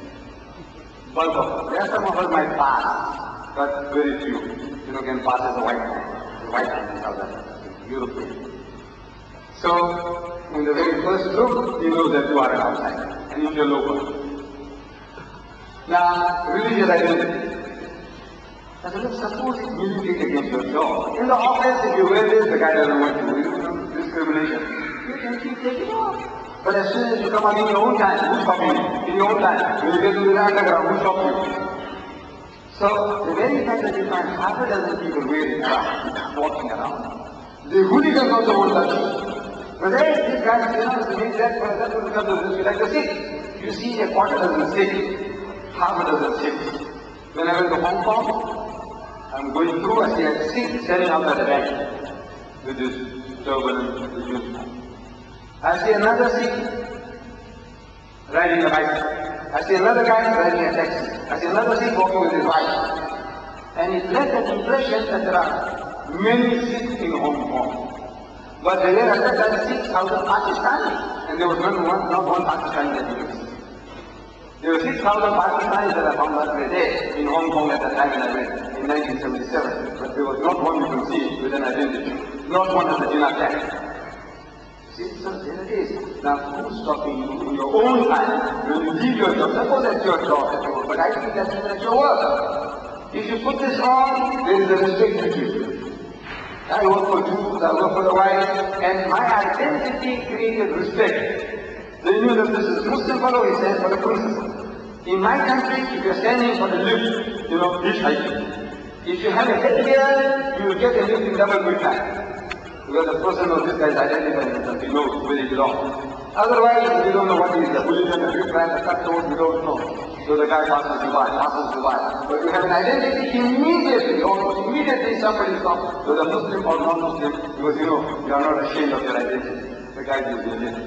I feel trapped. I mean, the guy goes on your head for that, all right, that's going inside the pocket, but I feel that nobody will do that. The Englishman, I find that this is a very tolerant, generally, it's a very tolerant. He is a very kind and hospitable fellow. I found very cooperative. He was in the direction, the guy stops, all this thing, and he was to go all the way to show you. My people in my country, no white people ever do that to you. Again and again. One day we needed about the help of about 8 to 12 white people. One thing to find is Lubishan from Slough, and the guy is everywhere to stop.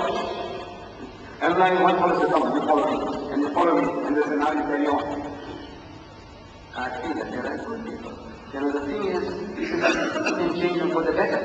With Wajid, you can make them really conscious of life. They can do a better job than us. Once you convince them that this is the way, there is a solution to all the problems, and if Islam is the solution to all the problems. Give it to them, share it with them, and in that process, that Allah will do it. The details about your problem, I think you should discuss among your own brothers. Can I say a word regarding our brother, our Muslim brother? It relates to the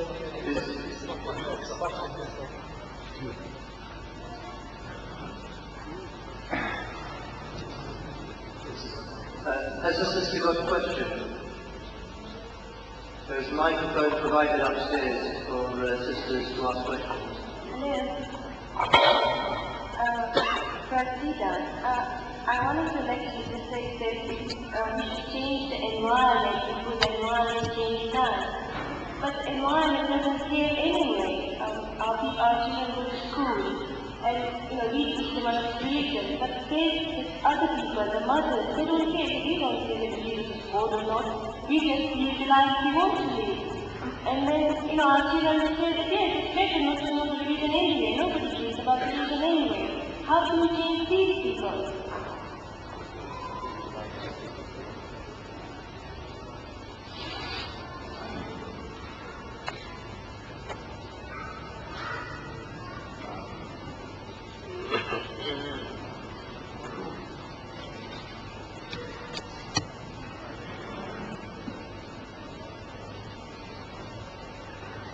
I think in a nutshell the question was about the first, the environment at school is which can be helped. We can't change them to say, now look, we want everybody to wear Islamic dress or do this or do that, we can't. But the problem is at home, the purpose. They are not Islamically inclined. I agree with my sister that is the problem. The purpose themselves are indifferent. What happens? So for that we have to preach to them, and the best opportunity we had is Friday, Jummah, we did the khutbah, stress this point, how that we can make Muslims better Muslims, that they can care for the children, really Islamically, that once they do that, change the children, and the children, they will be able to change their fellow students, and so overall, we might be able to change their mind. It's something we have to try. I will further quote this verse from Al Imran. This is regarding Jesus be upon him and the invitation which was given through our own prophet, peace be upon him, to the Christians of that time. بسم الله الرحمن الرحيم إن مثل عيسى عند الله كمثل آدم خلقناه من تراب ثم قال له كن فيكون الحق من ربك فلا تكن من الممترين فمن حاجك فيه من بعد ما جاءك من العلم فقل تعالوا ندعو أبناءنا وأبناءكم ونساءنا ونساءكم وأنفسنا وأنفسكم ثم نبتهل فنجعل لعنة الله على الكاذبين. The translation is the institute of Jesus before God is as that of Adam. He created him from dust, then said to him, be, and he was. The truth comes from God alone, so be not of those who doubt.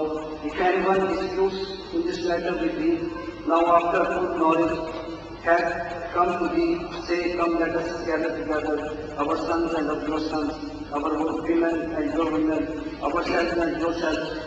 Then let us honestly pray and invoke the curse of God on those who lie.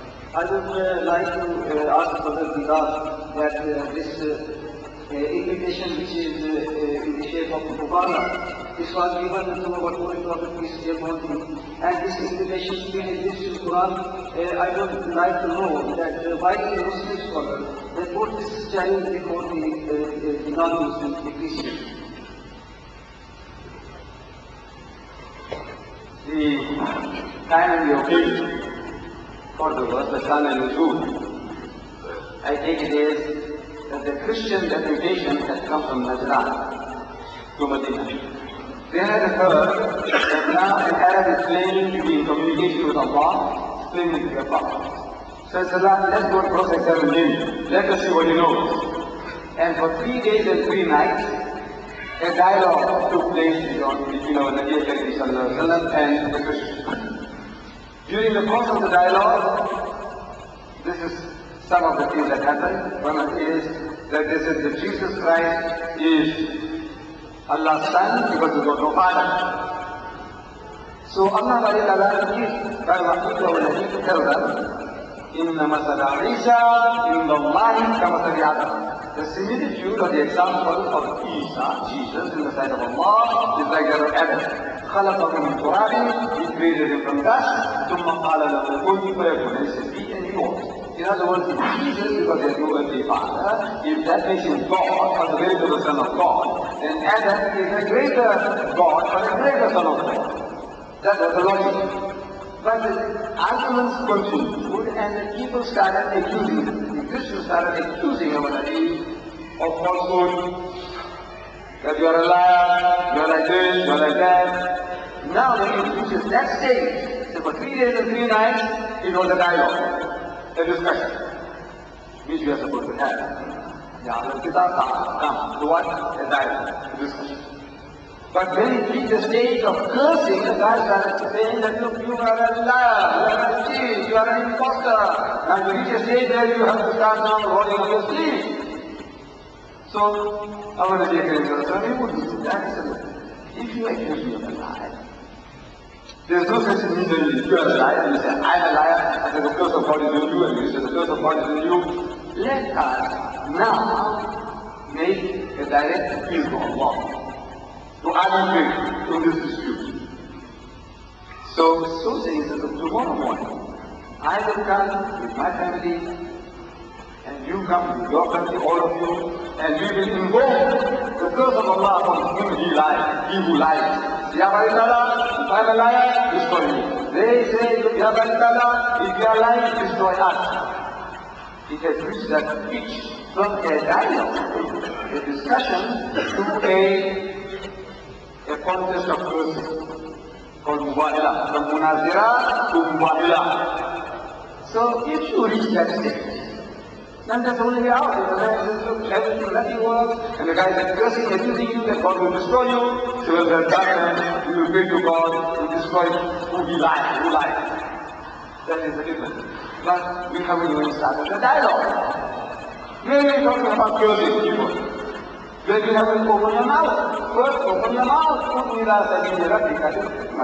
Invite all the ways of the Lord with wisdom. وَالْمَوْقِفَةِ الْحَسَنَةِ You be preaching. وَجَعَلِهُمْ بِالَّذِي أَحْسَنَ And reason with them. Ways that are best and most gracious. Old Quran is the system Allah is teaching you how to do the job. If you have another occasion, I will tell you how Allah does the job. I can carry on. Go you have another half an hour, but it's not going to anybody, not to me. From this morning, I haven't had it. They're all over where I'm going. I came straight from somewhere, straight from the masjid. I will go to the hotel. I have no time to go to the hotel. I just came straight here because circumstances. So there is a limit to what we can carry on. But this is the situation. The situation is, number one, you must start with a dialogue, a discussion. Long before you come to the stage of cursing. In this environment, in this day and age, you won't come to that stage. Because you back out, you will back out, I agree to disagree. If this is your way, lakum dinukum waliyadin. You come to that, you go your way, I go mine. That's the last result. Lakum dinukum waliyadin. You your religion, you will mine. That's the last result. You will not come to this stage. That's our Nigerian result. In that primitive time, the Christians, they provoked him to that. They said, alright, Allah says, then come, let's get together and let's invoke the curse of Allah from people life. So that Mubahila is the last result. Could questions please keep their questions short and simple? And the next question from Sister, please. Assalamu alaikum. Brother Didad, I'd like to ask you something to do with Christians. I know some Christians who are so convinced about the healing power that they have witnessed it in their own families, where somebody actually who is clinically dead was brought back to life. They prayed to Jesus Christ of life, and they claim that it was due to his power that the child or whoever was so seriously ill was healed. Now, what sort of reply do I give to that Christian? The question is that some Christians, somebody must have claimed that the person was clinically pronounced dead, and with all the instruments we have at their disposal, and somebody came along and prayed and the person came back alive, so that he is not on the truth. That their religion is right because they have direct access. Now people like that themselves are not wasting your time with an individual. The hospitals are full of your brothers and sisters. Go and heal them. Why are you waiting for people to die and come back to life? The surgeons are doing it daily. People have been pronounced dead, certified dead, and they have been coming back to life again and again. Here in England, a man was certified dead. He had donated his kidneys, to the kidney bank. But in England, in the UK, before you can operate to extricate the organ, any organ, that person must be certified dead by 2 surgeons. And this individual was certified by 2 surgeons that is dead as a dodo. So they took him to the operating table, the box. And the surgeon was performing the operation to take out the kidneys. He puts the knife through his abdomen. And he hears a sound. He's looking around. Did you do that? Did you do that? He said, no. And the heart starts to palpitate and the neck came back to life. Look, this knife is the job. Now what are you going to say? The knife is gone? No, look, these things are happening daily. Daily they pronounce people dead. In the Food Care Hospital in South Africa, one of the most prominent hospitals in the country, where Chris Barnard operates, transplant. A white woman was certified dead, put into the mortuary, certified dead. Next morning she comes out alive. Who performed the miracle? That's happening daily. This mistake having made. So somebody by the way comes along, so wake up, and the guy wakes up, so what, am I God? What? No, it's a coincidence, things do happen. So tell them, if they claim all these heavenly powers of healing people, they say, what do you have? Go to the hospital and get them all out, go to the people with hair, and passport. Go on, do something for them. What are you wasting time when you don't go? The patients are there waiting for you.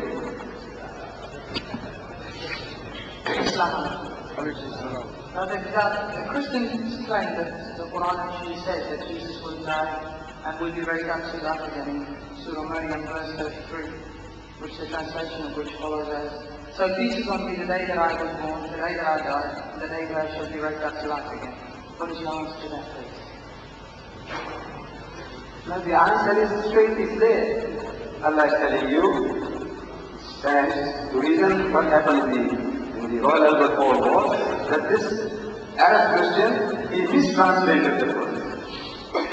The same fellow, Dr. Shoroj, he had come along at the Royal Albert Hall. It's on B19 tape, I think it's available there.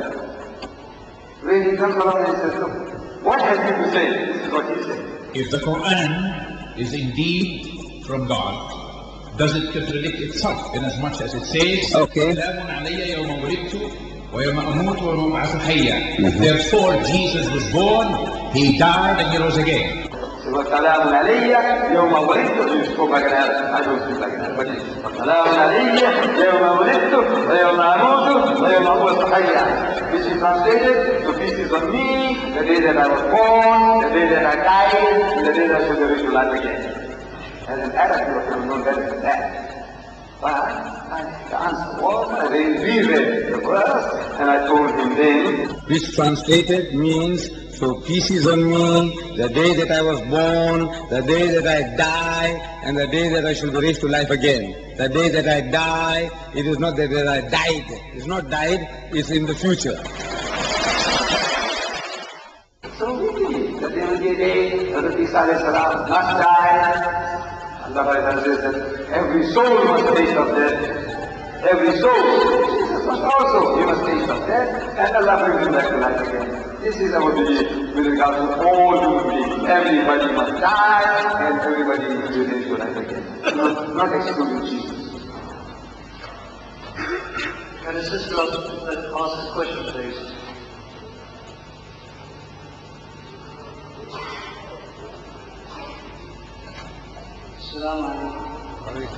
Brother Ahmed, what does the Bible say about the rights of women, and how does this compare with those in Islam? And if they compare well, how do you answer some of the allegations made by some Christians? For example, what allegation? They say that Muslims mistreat women and women are covered and such allegations.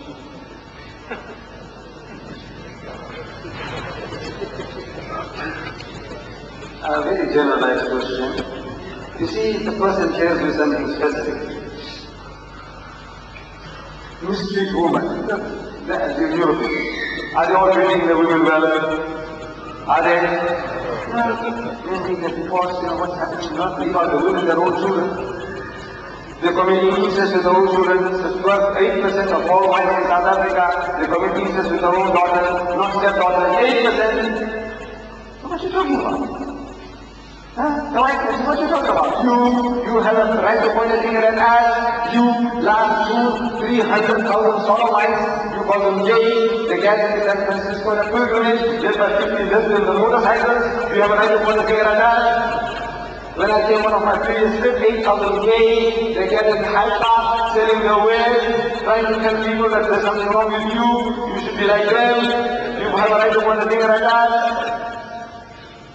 You have a surplus of women. There are 3 million more English women than men. If every man in England got married, there will be 3 million women who can't get husbands. This is my solution for them. In New York, your Christian nation, New York, there are 1 million more women than men. If every man in New York gets married, there will be 1 million women in New York who can't get husbands. I'm telling my Arab brother, hold it. And then go at a time. Bring them back, go at a time. You can't propagate Islam to them out, go and marry them and take them and get every year, 4. And of the amount, manpower they have there, 1/3 are gay, 1/3 are gay. Sodomites, 1/3. See the problem? Catamites and sodomites, 1/3. You have a right to put a finger at that. This filthy, dirty thing, sodomy, you got it. What a beautiful word, you are prostituting. You know, when I was born, I was going to school, I used to learn sing song. The teachers. The gentle lords and ladies gay, on the mountain top the day. Ladies gay, again, go and say, happy go lucky. He said, very gay, happy and gay. It was a beautiful word, happy and gay. Now he says, yeah, happy and gay.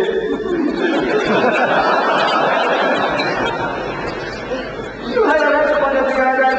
Yes. I don't know why you are going there. For what? Oh, you people are allowed to have more than one wife. Up to 4. Up to 4. Allah says this in the Quran.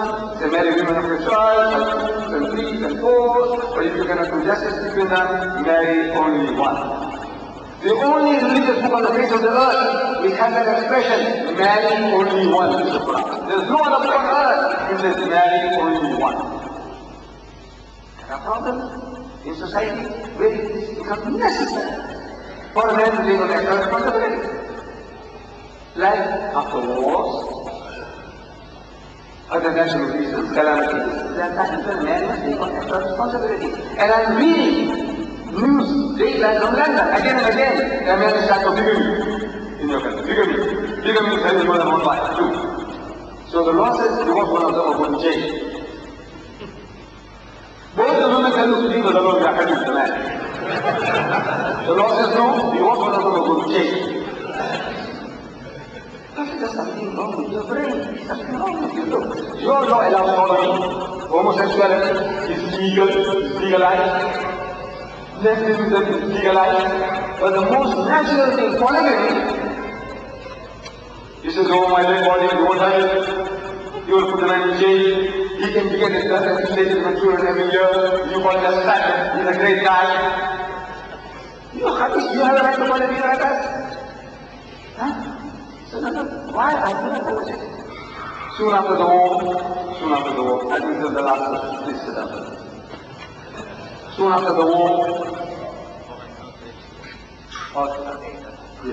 soon after the war, the last Second World War, I am reading another dateline from London.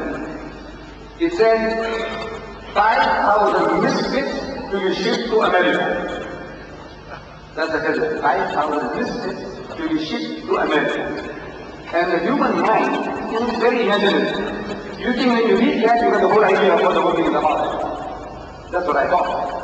I was thinking that perhaps America medically is more advanced than England. So they were sending their people with hairdressers and clubs for treatment in America. It was the headline. 5,000 misfits to be be shipped to America. But when I read further, it revealed to me that these 5,000 mystics were the offspring of Negro soldiers stationed on the west coast of England during the war. Please, sit down. They were offspring of Negro soldiers stationed in England during the war. And they were too black to be absorbed in the English society. You know, with curly hair, with little sunburn and high cheekbones. If your sister had one of those, and everybody coming by, look this, my sister Mary's child. And look this, my sister Mary's child. How are you? How? You shift them all women. So I'm asking the question. No, I'm asking. Said, how many Negro soldiers were there compared to the whites in the UK, in your Great Britain? How many? Compared to the white Australians, the white New Zealander, the white South African, the white Canadian, the white American, the white Free French, the white Free Poles, compared to the British soldier. How many blacks were there compared to the whites? Negligible. Compared to the whites, negligible number of Negro soldiers. Then again, they were taught given lessons in prophylactics to avoid impregnation, to avoid disease. And we know that every arrow doesn't hit the mark, nor is every prayer granted. What amount of mischief was done in Christian England to produce those 5,000 mistakes? Can you imagine? And you don't have a right to point a finger at us? You? I don't know why you should apologize for anything. What you can apologize for? There's nothing you have to apologize for. Allah. Yes, go ahead. Come on, man. Tell us what you want to know. This is the teaching. What have you got? It's like nothing. There's nothing you can tell yourself one that right back to your sin. You can't teach you hygiene, you can't teach you ethics, you can't teach you morality, there's nothing you can teach you, nothing. What are you going to apologize for? What should you apologize for? Why are you so crazy for them? Why? I said, go to town with them, man. This is the destiny. Allah says, he is the hero of Allah,